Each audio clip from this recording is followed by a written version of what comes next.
that's clear. And then once that 2 hours is up, then you take the dog out of the crate, bring him to that same potty spot, and you can start saying go potty. Every time you go to that area, you can say go potty, and then let the verbal marker or cue let the dog know, hey, every time I hear that, I need to go potty. So if you consistently do it over and over, you'll get your dog to be able to understand how to go potty on command. But once they are out there again, 1 minute to 3 minutes, just give them that quick opportunity, then bring them back in the house. Now this is important. So if you took them out that time, now they're gonna kind of be free roaming in the house for an hour. So we have to keep eyes on them at all time. Just look at them, see what they're doing. Don't bring them into like, an area where they have so much room. Don't, just keep them in maybe in the living room if you're just sitting there reading a book, watching TV, whatever. Somewhere where you could just watch them. And if you move, bring the dog with you if you're gonna keep them out. Don't just let them free roam around the house, without being supervised. Because especially if they didn't go potty when you took them out the last time. Because you have to watch them and look for those signs that they're showing if they do have to go potty. Some of those signs are if you just kind of see them tucking away to go to a location where there's not a lot of high traffic, where maybe we don't go, maybe behind the couch or maybe behind the TV or something. I don't know, just an area where there's not a lot of people and where people don't often go. Because when dogs do go potty, they like to do it in a kind of isolated area out of respect. That's their way of kind of respecting us. They know that we live in the house, they know we're in these areas, so they're not going to go potty in the areas that we typically are. So if you see a dog kind of drifting away into those areas, then that's your first sign. Excessive sniffing, if you just see him kind of sniffing around, bracketing like that, then we know that the dog is potentially needs to go potty. So those are some signs. And then after that, once the dog is out, you could play with them for while they're out for that hour. You could do whatever you want to do. But again, if you play with them, then the moment you're done playing with them, take them out. And then right before you're gonna put them back into the crate.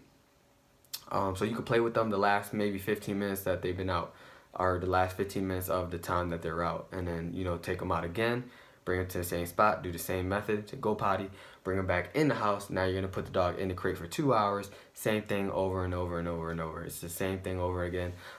Just continue with the schedule, and then again, once we're going to work or we're doing anything like where we're not going to be home, we can't watch them, then you just have the crate door open, have them with the toy in there, and then the pen around, and then have your artificial area for them to go potty. So that's that. That's how I address potty issues if a dog is having issues going potty inside the house or outside. That's how I address that. I hope this helps. So another thing, all over the place, but this is important too. So get yourself, they have some spray that promotes peeing and pooping in the area. You get that, at your local pet store, you get it online. But spray that artificial turf or those rocks or whatever it is that you have inside the pen. Spray that with that stuff. That way it gives that scent to the dog, like, hey, go potty here. And then you could even do it outside. You could spray it in the grass, whatever, or on the rocks outside. Where you're taking your dog. Oh man, okay, I forgot to mention this too. Going back to the potty stuff, when you do see the dog doing it in the house, right? Anywhere in the house, whether he's in the pen, and he's not doing it on his potty area in the pen, or he's just roaming around the house and you see him doing it, give him a big verbal no. So kind of scream it really loud, kind of startle the dog to let him know, hey, you can't do that. You can't pee in this location. You can't pee in that location. Just no. Just really quick, loud, firm. Let the dog understand. Okay, so I think I got everything out for the pottying. Now chewing. So I get a lot of emails. I get a lot of messages about, hey, my dog's chewing up my rug. My dog is chewing on this. My dog's chewing on that. First thing I like to say, if a dog is usually chewing like on shoes, socks, or anything, that's your fault. I mean, let's pick it up. Let's not have things just laying around the house. Let's puppy-proof our home, so to speak. That way the dog doesn't really have the opportunity to. Now, that's not an excuse for the dog to, do it. We still don't want them to do those type of things, so we have to address it accordingly. Now, you have to remember when we're talking about things like this, how old is the dog? How mature is the dog? How big is the dog? Because I usually, when I'm dealing with stuff like that, and You know, obviously I'm gonna pick stuff up. I'm not gonna leave things around. But even still, sometimes dogs just get a hold of stuff, or you know, maybe they're chewing on the side of the furniture. We don't want any of that. So I correct. I stop that bad behavior. Let the dog know, hey, that's not pleasant if I do that. And if I do it, then you know I'm gonna get an unpleasant experience. So what I mean by correcting, there's different ways to correct a dog. Again, going back to the size, how big is it? Are we dealing with a, you know, 4 week old, you know, Chihuahua, or are we don't, you know what I mean? How big is a dog? How mature is it? So there's different things you can use. I use pet convincer. So pet convincer is just compressed air, and all it is just, you know, again, compressed air, and you just pull a trigger on it, and it squirts out, it bursts out air, and that can kind of startle a dog. So you can use that when you're dealing with chewing and correcting a dog. The moment you see the dog like anticipating or about to do it, just say no in a very firm voice. The moment you see the dog start nibbling at whatever, the corner of a furniture, the corner of a chair, whatever, you can say no, give them that verbal, but also give them that correction with the pet convincer. Again, it's just compressed air. It's not going to hurt the dog. You don't want to do it in their face. You don't want to do it, you know, in their nose or anything like that. You just want to do it where maybe in the back of their shoulder blades, or you know, maybe even behind them and their, you know, the bottom area of their body. You don't want to be too close. Maybe, you know, like if the dog is here, maybe at a distance, like right here, you can spray it. That's fine. We don't want to be really close. But when you do get it, read the instructions. It does tell you how to use it properly. But that's one method that I use. And then you could also use like a roll-up towel. Again, depending on the dog. If it's a smaller dog, I might just use like a rolled up washcloth, or you know, maybe one of those towels that you drape over the stove. You know, something like that. It's not too big. For the larger dogs, the older dogs, you can use just a regular sized towel and just bop them over the head.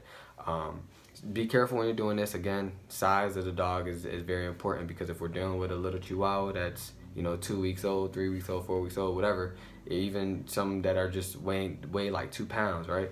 Or a Yorkie or something. Be careful, because we don't want to hurt them. We just want to let them know, hey, you can't do that. So this may work for you, this may not. If you have a dog that's really small, then it's probably not going to work for you. Maybe stick to the pet convincer or other methods, and I'll talk about some others after this one. But that's important. So what I do is I usually just roll it up. Just roll up a towel, and then when you roll up the towel, you just put rubber bands around it. One on the side, one on the other side, and one in the middle. And then the dog does something wrong, just bop them right over the head. Again, not hard, just so they understand that we're interrupting whatever their thought process is. Hey, you can't do that. That's one method. Another method you could do with some dogs is just kind of startle them just with noise. How I talked about saying no in a very high, kind of forceful voice. Same thing with correcting a dog when they're chewing or doing other things. You can use like coffee beans inside of a coffee can, or you know, a tin can, and just shake it, or you know, while they're doing something. That can kind of help. Sometimes it will, sometimes it won't. It just depends on the dog. Is it valuable to the dog? You can also use like keys. You can kind of throw keys on the ground quickly right next to them. We don't want to throw keys at them, but just close enough to where they can kind of like, oh, you know, I shouldn't be doing that, just to break that mentality. That's another method. And then going back to the value of it needs to be something that is enough for the dog. For instance, like if you compare me and Bill Gates, you know, Bill Gates could be flying down the freeway and he can get a $2,000 speeding ticket with no points on his license, and you know, he'll probably speed tomorrow or the next day, because he has the money. It's just whatever. That's $2,000 is nothing to him. Now me, if I get a $2,000 speeding ticket, I'm not gonna speed ever again. Never another day in my life I'm gonna speed if they gave me a $2,000 speeding ticket. Now if they gave me a $2 speeding ticket, chances are I might speed the next day. You know, as long as I'm not getting points on my driver's license. So you can see what I mean. Like the value of it isn't determined by us. The value of it is determined by the dog. Is it meaningful? If it's not, then they're gonna continue to do it. You know, if the spray isn't working, maybe you have to bonk the dog over the head with a towel, or with a, you know, washcloth, or something like that. Maybe that's meaningful. So every dog is different, just like us. The value for something for me may be different than you or someone else. So that's something that is important to understand. And that's pretty much it when it comes to, you know, potty training and dogs chewing on stuff. That's pretty much the remedy. That's how you handle those type of situations. If you're having problems with chewing, if you're dealing with some dogs that aren't potty trained, let me know how it works. If you have any questions, leave them in the comments below. Also, if you want me to talk about anything else, leave that in the comment below, and I'll make another video discussing whatever it is you guys want me to talk about. If you have any questions, again, let me know. I'll talk to you guys later, and thanks for watching.